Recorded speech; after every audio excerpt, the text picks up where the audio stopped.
राधा राधा राधा राधा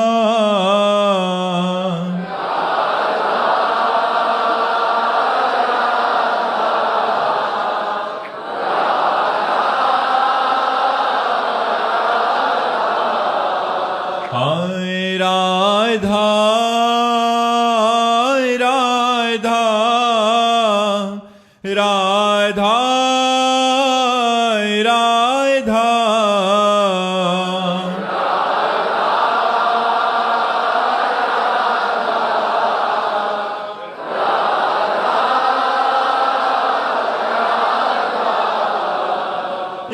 राधा हाय राधा राधा राधा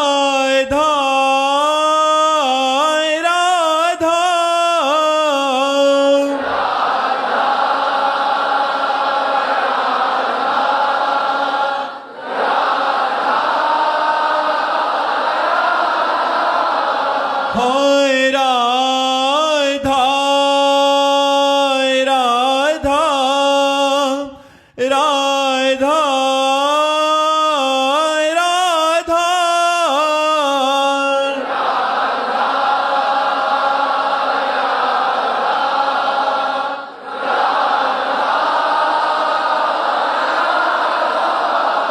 हाय राधा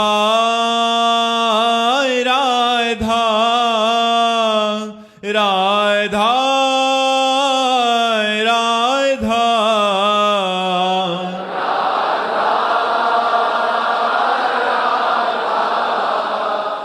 राधा राधा श्री राधा वल्लभ लाल की, समस्त संत हरि भक्तन की, श्री वृंदावन धाम की, सद्गुरुदेव भगवान की।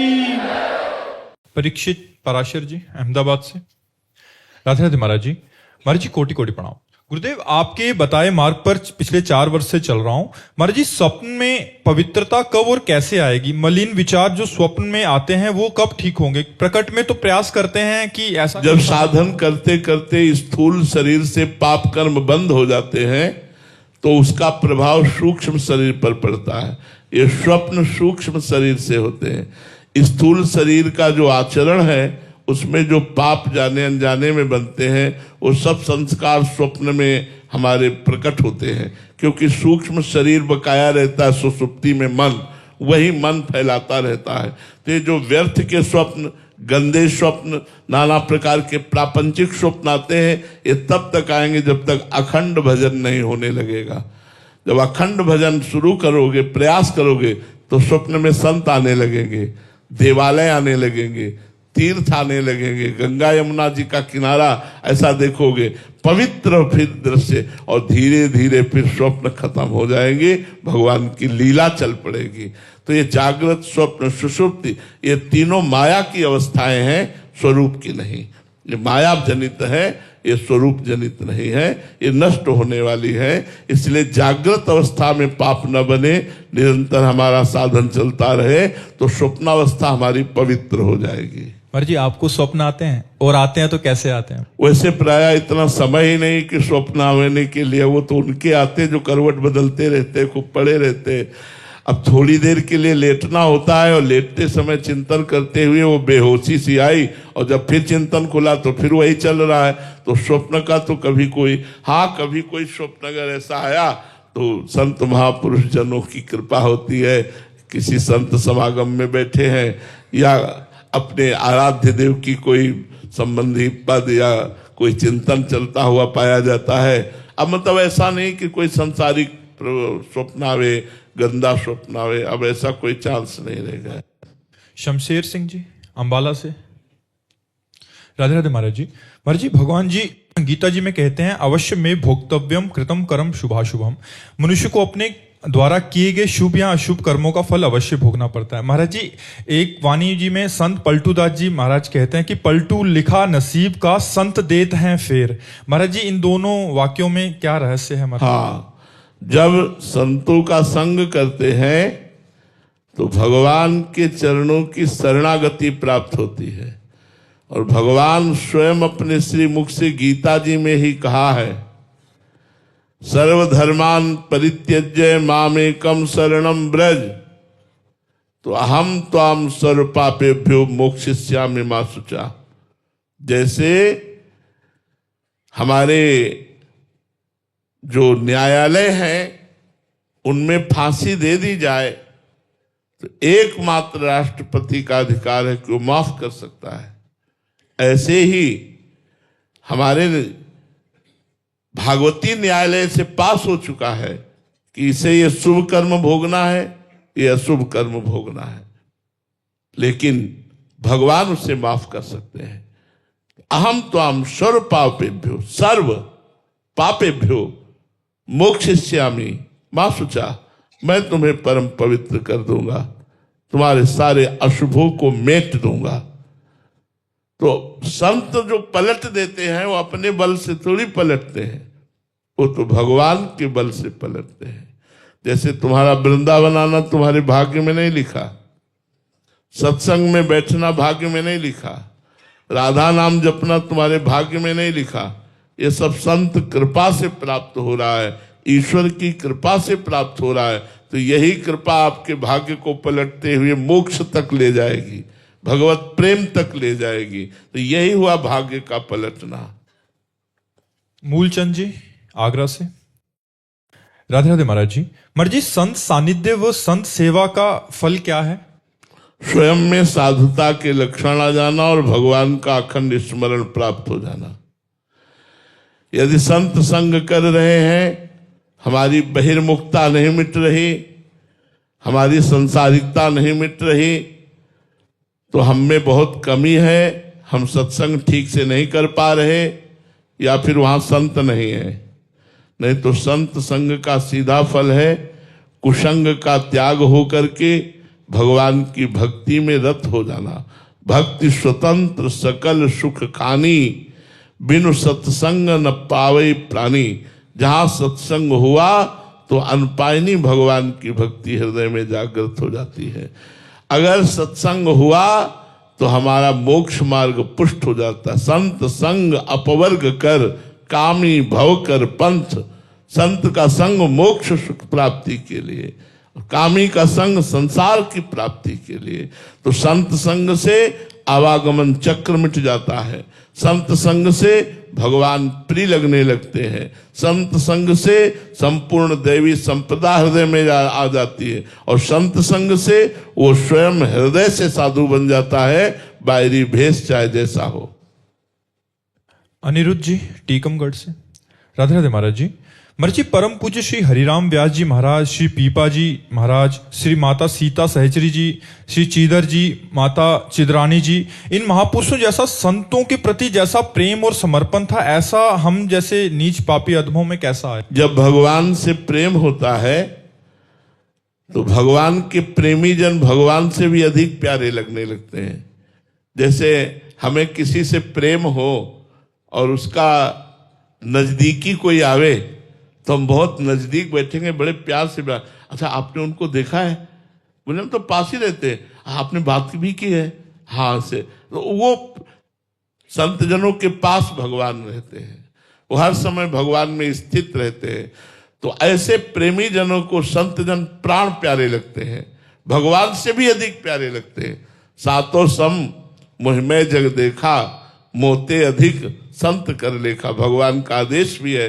तो इसलिए इन महापुरुषों को भगवान प्राण प्यारे हैं।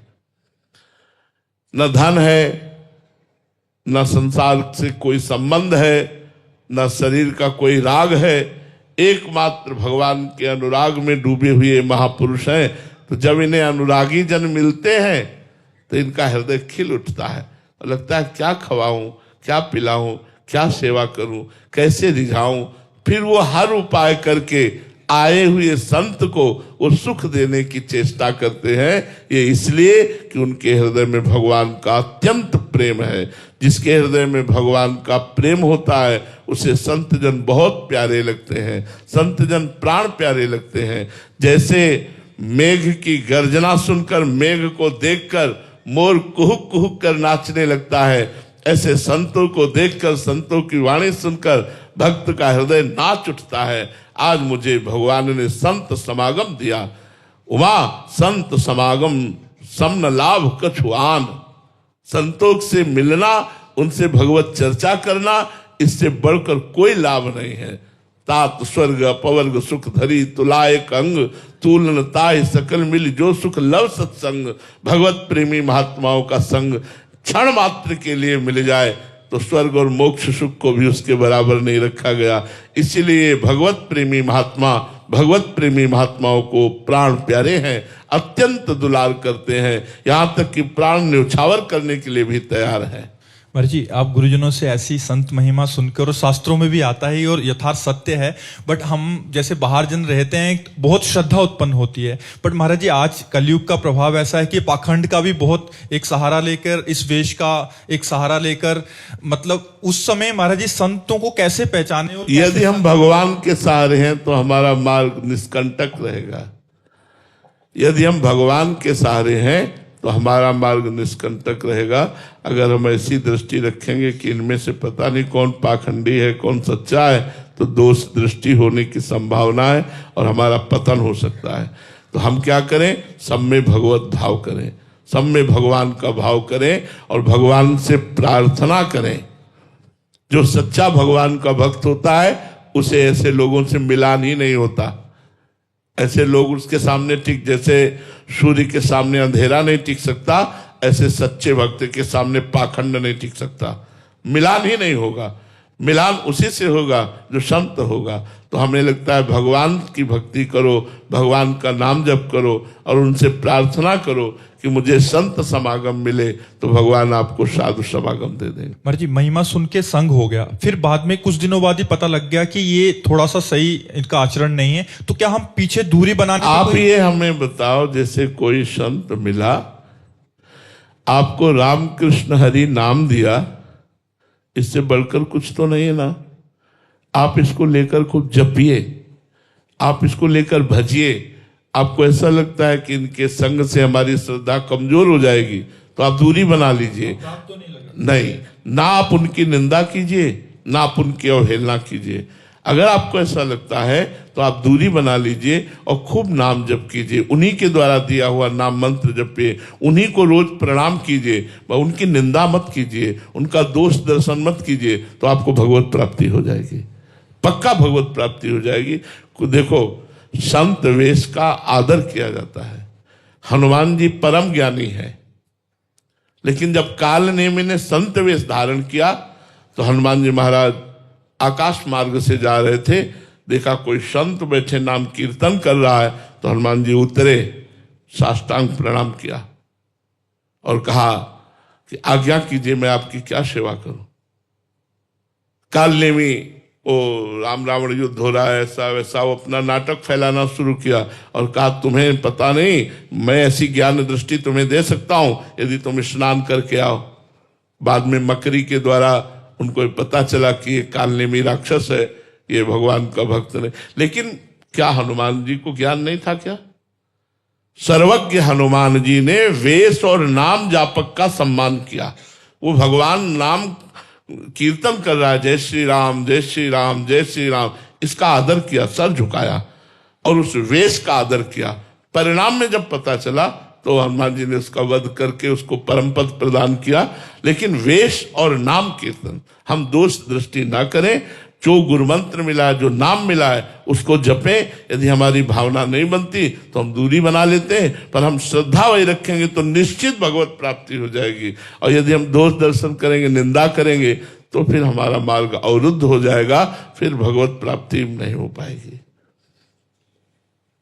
आदित्य जी, राधे राधे महाराज जी। महाराज जी, भजन के योग्य चित्त कैसे बनता है? सत्संग से, साधु समागम से। भजन न होई संग बिनु, भजन बिना नहीं प्रेम, छिन्हु भजन न छाड़िए, धरिए याद नेम। जब हम साधु समागम करते हैं तो एक एक पॉइंट पर दृष्टि डाली जाती है। तुम्हारा भोजन ठीक होना चाहिए, सतोगुणी भोजन। तुम्हारा संग ठीक होना चाहिए, सात्विक संग। तुम्हारा दर्शन ठीक होना चाहिए, तुम्हारा श्रवण ठीक होना चाहिए, तुम्हारी जनेंद्री ठीक होनी चाहिए। एक एक चीज पर पूरी दृष्टि, जब रोज सत्संग सुनेंगे तो हमें एक एक पॉइंट पर दृष्टि डाली जाती है, तो हम भजन योग्य जो धरा प्राप्त करते हैं वो रोज सत्संग से प्राप्त करते हैं। यदि हम किसी भी संत की रोज वाणी सुने नियम पूर्वक, तो उसमें हमको बहुत सी ऐसी सामग्री मिलेगी जो हमारे चित्त को भजन के योग्य बना देगी। बिना भजनानंदी संतों के संग के भजन हो ही नहीं सकता। भजन न होई संग बिनु, बिना संत संग के भजन नहीं हो सकता, और बिना भजन के भगवत प्रेम नहीं हो सकता। इसलिए एक क्षण के लिए भी भजन न छूटे, इसकी भूमिका तैयार करने के लिए संत महापुरुषों का समागम करना चाहिए, उनकी वाणी सुननी चाहिए। साधन को हरि भजन है, कै सत्संग सहाय। आकाश पांडे जी, राधे राधे महाराज जी। महाराज जी, आपके श्रीमुख से सुना है कि आचार्य शरणागत होकर श्री वृंदावन धाम का अखंड वास करने पर अथवा वृंदावन का दृढ़ आश्रय लेने पर निश्चित ही लाडली जी कृपा करती हैं। परंतु महाराज जी, जब हम धाम में आकर श्री जी के सर्वस्व त्याग करके कष्ट सहते हुए भजन करने वाले साधकों की रहनी देखते हैं, तो अंदर एक जलन सी होती है कि हमें भी कब ऐसा सौभाग्य मिलेगा, और बाहर रहना रुचिकर हो जाता है। महाराज जी, ऐसे में साधकों को महाराज जी कैसे, जो बाहर रह रहे हैं उनको कैसे ऐसा भाव आए कि हम भी। हाँ, वैसे मतलब अन्यथा मत लेना। जो वास कर रहे हैं, अगर इनकी सेवा की भावना जागृत हो जाए तो बहुत अच्छी बात है। आप बाहर कमाइए और कुछ अन्न वस्त्र आदि की सेवा जो वृंदावन वासी हैं, अगर उनकी कर दोगे तो आपकी जलन मिट जाएगी। आपको लगेगा कि मैं सहयोग कर रहा हूं वृंदावन वासियों का। मैं तो वृंदावन वास नहीं कर पा रहा, पर वृंदावन वासियों का सहयोग बहुत कष्ट से भी है। 4 घंटे रिक्शा चला लिए और पूरा परिवार भजन कर रहा है। तो हमें लगता है यदि हम बाहर खूब अच्छी नौकरी करें, खूब मेहनत से कमाएं, किसी को सहयोग दे दें, थोड़ा अन्न दे दे, थोड़ा वस्त्र दे दे, तो श्रीपाद प्रबोधानंद जी ने महाराज जो वृंदावन की महिमा को लिखा है, उन्होंने कहा वृंदावन वासी से यदि हमारा संबंध हो जाए और वो हमारा चिंतन करे तो हमको वृंदावन वास का ही फल मिलेगा। किसी एक वृंदावन वासी से संपर्क हो जाए कि वो आपका चिंतन करे, वो आपका वृंदावन में रहते हुए चिंतन कर ले, तो ऐसा करना चाहिए। आप लोग गृहस्थ हो तो हमारा कुछ बिगड़ेगा नहीं, बन जाएगा, और ये जलन मिट जाएगी, और आपको आनंद आएगा कि मैं कमा रहा हूं और सेवा कर रहा हूं वृंदावन वासियों की, तो आपको वृंदावन ही मिलेगा, वृंदावन वास का ही फल मिलेगा। यदि मेहनत की जाए और मेहनत से कमाकर 4 रोटी में से 1 रोटी वृंदावन वासी की व्यवस्था में दे दी जाए, ब्रजवासी की व्यवस्था में दे दी जाए, तो आपका परम मंगल करेगी और आपको वृंदावन धाम का वास ही का जो फल है वो प्राप्त होगा। अभिषेक मित्तल जी, राधे राधे महाराज जी। महाराज जी, भगवत गीता में भगवान श्री कृष्ण जी कहते हैं कि जो लोग सांसारिक भोगों में बहुत आसक्त होते हैं उनका मन भ्रमित रहता है, ऐसे लोग भक्ति में दृढ़ नहीं हो पाते। महाराज जी, हम नाम जप तो करते हैं बट मन भौतिक भोगों के सुख में राजी है। महाराज जी, ऐसे में कैसे बचे महाराज जी? देखो, किसी संत का बच्चा बन जाओ, बेड़ा पार हो जाएगा। तो मान लीजिए मैं किसी योग्य नहीं हूं, तो किसी भगवान के भक्त के चरण को पकड़ लीजिए। भगवान के भक्त का चरण आश्रय, भक्त चरण धरि भाव तरत भव सिंधु अगाधा। अगाध भव सिंधु से पार करने के लिए भक्त चरण आश्रय है। यदि भक्तों के चरणों का आश्रय ले लिया जाए, हमारी बात पर विश्वास कर लेना, तो भगवान उस पर प्रसन्न हो जाते हैं और भगवान कृपा करके उसको पार कर देते हैं। भक्त चरण धरि भाव तरत भव सिंधु। हम सब विषयी हैं यार, थोड़ी देर के लिए मन को छोड़ो, वही गंदी बातों में मन जाता है। खींच खींच के लगाओ तो भगवान में लगता है, नहीं से छोड़ दो तो वह वही गंदी बातों में जाता है। लाख समझाओ बिल्कुल नहीं समझता है। तो भैया, हमको पार होने के लिए नौका की जरूरत है, तैर कर नहीं जा पाएंगे हम। तैर कर जाने वालों में हम ज्ञानी पुरुष नहीं है कि हमें सब काट दे काम क्रोध लोभ मोह मद मत्सर। तो हम भगवान के भक्त की चरण रूपी नौका का आश्रय ले लेते हैं। भगवान के भक्तों का आश्रय लेने से भगवान बहुत जल्दी प्रसन्न होते हैं। अजहू सोच विचार के गई भक्तन पद ओट, तो हरि कृपाल सब पाछली क्षम्हे तेरी खोट। अगर भगवान के भक्तों का आश्रय ले लो तो भगवान तुम्हारी सारी गलतियां माफ कर देंगे और भक्त संग का रंग आपको भगवान की चरण शरण में पहुंचाएगा। क्योंकि भक्त शरण लोगे तो थोड़ी सेवा बनी जाएगी, शरीर की सेवा, धन की सेवा, वस्तु की सेवा यदि किसी भक्त की बन गई तो वो अमोघ है भगवत प्राप्ति कराने के लिए। अन्यथा अगर हम अपने साधन का बल रखें तो ऐसे ऐसे अपराध हो जाते हैं कि सब साधन चट जाए, ऐसे ऐसे अपराध हो जाते हैं, वैष्णव अपराध, संत अपराध। तो हम किसी भक्त के चरणों का आश्रय लेकर यदि साधना पे चले तो हमारी साधना सुरक्षित रहेगी और उनकी कृपा से मुझे भगवान की प्राप्ति हो जाएगी। डॉक्टर टीना जी इंदौर से। राधे राधे महाराज जी। महाराज जी, मेरा प्रश्न है कि मेरे ऐसे कई मरीज हैं जो तनाव व डिप्रेशन के शिकार हैं, जिनमें अधिकतर मामले पारिवारिक होते हैं। कई बार काउंसलिंग के दौरान मरीज जब परेशानी के कारण परिवार के अपने लोगों से या पति अथवा पत्नी का कारण होते हैं, तो ऐसे में कई दवा भी काम नहीं करती जब तक परिवार का साथ या परिवार प्यार ना मिले। खूब परिवार का साथ दे दे, खूब परिवार प्यार करे, जब तक भगवान का साथ नहीं होगा तब तक डिप्रेशन और भय, चिंता, शोक से आप नहीं मुक्त हो सकते। हमारी बात मान लो, मन को चाहिए सुख, और सुख भी कैसा अखंड, जिसमें दुख का लेश न हो, वो केवल भगवान से मिलता है। अगर आप सबका डिप्रेशन दूर करना चाहती हैं, आप डॉक्टर हैं, तो आप एक दवा दीजिए कि आप 50,000 नाम जपो, राधा राधा राधा राधा रोज, बहुत जल्दी डिप्रेशन मुक्त हो जाओगे। तो जब तक चिंतन नहीं बदलेगा तब तक वो मरीज ठीक नहीं होगा, और उसका चिंतन बदलने के लिए राधा नाम है, भगवान नाम। सैकड़ों डिप्रेशन वालों ने दवा छोड़ दी है, नाम जप कर विश्वास किया हमारी बात पर और वो आनंदित हो गए। सैकड़ों ऐसे हैं। यदि आप अपने मरीजों को नाम जप की प्रेरणा दें, ज्यादा ना कोई कर पावे तो 5,000 से शुरू करे, राधा राधा राधा राधा राधा राधा, और अगर ठीक ना होने लगे तो हमें बतावे। बस ध्वनि नहीं टूटनी चाहिए, राधा राधा राधा राधा राधा राधा राधा राधा। तो जो हमारे चिंतन निगेटिव जा रहे थे वो बार बार आएंगे, पर राधा राधा राधा, तो वो डिलीट करता जाएगा राधा नाम, और आपको शांति प्राप्त होती जाएगी और आपके पाप नष्ट होते जाएंगे, आपका मंगल हो जाएगा। बिना भगवान के नाम जप किए आपको विश्राम नहीं मिल सकता। बारी मथे घृत हो ये बरु, सिकता ते बरु तेल, बिनु हरि भजन न भव तरिय, यह सिद्धांत अपेल। बालू मथने से भले तेल निकल आवे, बालू को पेरो, और पानी मथने से भले घी निकल आवे, असंभव बात है। लेकिन बोले बिना भगवान का भजन किए कोई संसार समुद्र, यही संसार समुद्र है। इसलिए सब लोग नाम जप करो, चाहे थोड़ा ही करो, पर नाम जप करो। शराब पीना छोड़ो, मांस खाना छोड़ो, गंदी बातें छोड़ो, अभी आनंदित हो जाओगे, पूरा समाज आनंदित हो जाएगा। गंदा भोजन, गंदा आचरण, गंदा चिंतन तो परेशान तो होगे ही। रितेश जी दतिया से। राधे राधे महाराज जी। महाराज जी, उपासक की ऐसी कौन सी गलती है जिससे उसे आनंद का अनुभव नहीं होता, और उसे क्या करना चाहिए जिससे उससे आनंद अनुभव होता रहे? सबसे बड़ी गलती है भगवद विस्मरण। सब गलतियों का मूल है भगवान को भूल जाना। कहे हनुमंत विपत्ति प्रभु सोई, जब तो सुमिरन भजन न होई।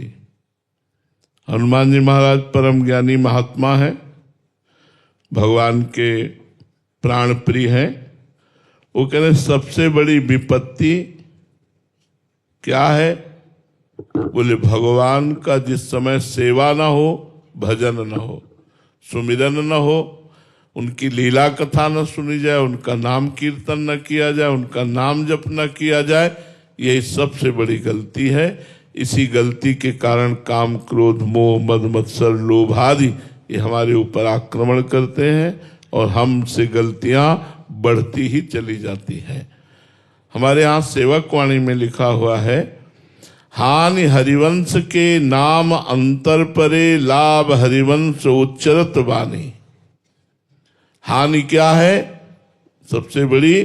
बोले नाम छूट गया। लाभ क्या है सबसे बड़ा? बोले नाम चल रहा है। तब सुख हरिवंश गुण नाम रसना रटत, और बहुवचन अति दुख दानी। सुख क्या है? बोले प्रभु की चर्चा कर रहे हैं, प्रभु की चर्चा सुन रहे हैं, संत समागम में है। दुख क्या? बोले संसार की चर्चा कर रहे हैं, निंदा स्तुति कर रहे हैं, पाप क्रिया करने वालों का संग कर रहे हैं। तो ये सब विमुखता जो धारण हुई हृदय में, वो भगवान के विस्मरण से हुए। तो सबसे बड़ी गलती है भगवान को भूल जाना, भगवान का स्मरण ना होना। अगर भगवान का स्मरण चलता रहा तो सब ठीक हो जाएगा। हमें हर समय भगवान के नाम रूप गुण लीला धाम में से किसी का चिंतन जरूर चलाना चाहिए। हर समय प्रभु का चिंतन चलेगा तो मंगल हो जाएगा। चाहे जहां जाओगे, चाहे जहां बैठोगे, चाहे जिस सभा में बैठो, आनंद ही आनंद रहेगा, क्योंकि आनंद सिंधु भगवान का अखंड स्मरण चल रहा है। स्मृति ही सबसे बड़ी संपत्ति है। पूरी गीता जी सुनने के बाद अर्जुन जी को प्राप्त हुआ स्मृति। नष्टो मोहा स्मृतिर्लब्धा त्वत्प्रसादान्मयाच्युतः। हे मेरे गोविंद, हे मेरे अच्युत, आपकी कृपा प्रसाद से मेरा मोह नष्ट हो गया और मुझे आपकी स्मृति प्राप्त हो गई। भगवान की विस्मृति भूल जाना ही सबसे बड़ी गलती है, और भगवान का स्मरण करना ही सबसे बड़ी साधना है। शिवम हरिवंशी जी, राधे राधे महाराज जी। महाराज जी, एक दिन आपने एकांतिक में बोला था कि दया बिना साधु कसाई, दया करी तो आफत आई। महाराज जी, इसका भावार्थ क्या है?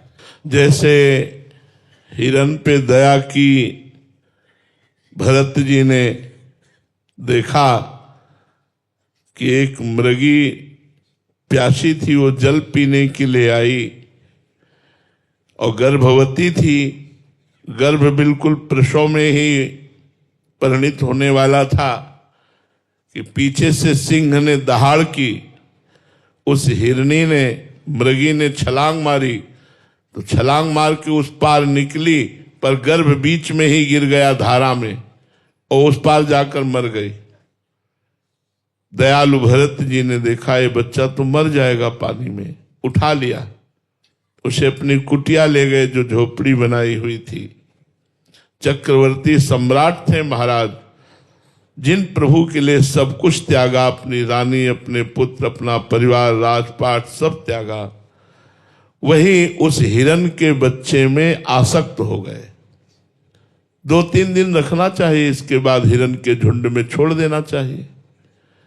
क्योंकि जिन प्रभु के चिंतन के लिए परिवार छोड़ दिया तो हिरण का बच्चा क्या। अब उनको लगा कि अगर मैं इसे छोड़ देता हूं कहीं भेड़िया ना खा जाए, कहीं सिंह ना खा जाए। ऐसी भावना से युक्त होकर के वो हिरण को सदैव अपने पास रखने लगे। अपने कांधे पे चढ़ा के गंडकी नदी जाना, अपने कांधे पे चढ़ा के, यहां तक कि भगवान का विस्मरण हो गया। भागवत उठा के पढ़ लो, भगवान का विस्मरण हो गया और हिरण की स्मृति, प्यार, दुलार, आसक्ति में इतना तन्मय हो गए कि अंतिम समय शरीर छूटा हिरण का चिंतन करते हुए, तो अगला जन्म उनको हिरण का प्राप्त हुआ। तो दया ने मार दिया ना, भगवान के विस्मरण से युक्त कर दिया। जहां भगवान का स्मरण था वहां भगवान का विस्मरण करा दिया, हिरण का स्मरण आ गया। तो दया करना जरूरी है, दया बिना साधु कसाई। लेकिन होश में दया को एक सीमा में बांध कर रखिए, जिससे आपका धर्म, आपकी भगवत स्मृति नष्ट ना होने पावे। हम दया दूसरों पर करें, पर हमारा भगवान का स्मरण सदैव चलता रहे, हम धर्म से युक्त रहे, हम कहीं उस पर आसक्त ना हो जाएं, ये सावधानी रखने के लिए कहा गया। दया बिना साधु कसाई, और दया करी तो आफत आई। बहुत सावधान होकर के जी। श्री राधा वल्लभ लाल लाल की